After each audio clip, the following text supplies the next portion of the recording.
नमस्कार दोस्तों, मैं लखन आपका स्वागत करता हूं। चलिए एक बार फिर आ गए हैं संडे को सिंहासन बत्तीसी की छठवीं पुतली रवि भामा की कहानी। तो चलो आज आपको सुनाता हूं। राजा भोज किसी भी सूरत में सिंहासन पर बैठने का मोह छोड़ नहीं पा रहे थे। छठे दिन फिर वे राजस्वी वैभव के साथ तैयार थे बैठने के लिए। तभी छठवीं पुतली रवि भामा ने उन्हें रोक दिया। सुनो राजन, यह सिंहासन परम प्रतापी राजा विक्रमादित्य का है। क्या तुम उनकी दानवीरता और शौर्य का मुकाबला कर सकते हो? आओ, मैं तुम्हें उनकी महानता की कथा सुनाती हूँ।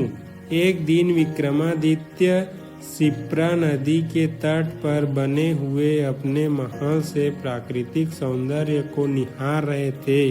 बरसात का महीना था, नदी उफान रही थी और अत्यंत तेजी से बह रही थी। इतने में उनकी नजर एक पुरुष, एक स्त्री और एक छोटे बच्चे पर पड़ी। उनके वस्त्र तार तार थे और चेहरे पीले।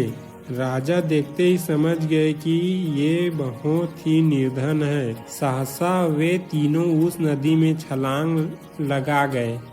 अगले ही पल प्राणों की रक्षा के लिए चिल्लाने लगे। विक्रम ने बिना एक पल गंवाए नदी में उनकी रक्षा के लिए छलांग लगा दी।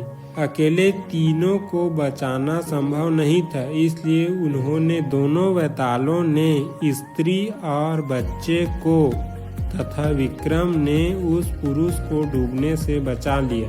तट पर पहुंचकर उन्होंने जानना चाहा वे आत्महत्या क्यों कर रहे थे।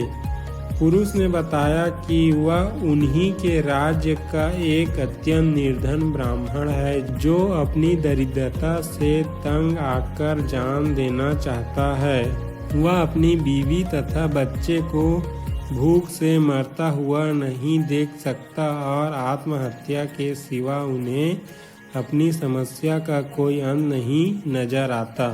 इस राज्य के लोग इतने आत्मनिर्भर हैं कि सारा काम खुद ही करते हैं, इसलिए उसे कोई रोजगार भी नहीं देता।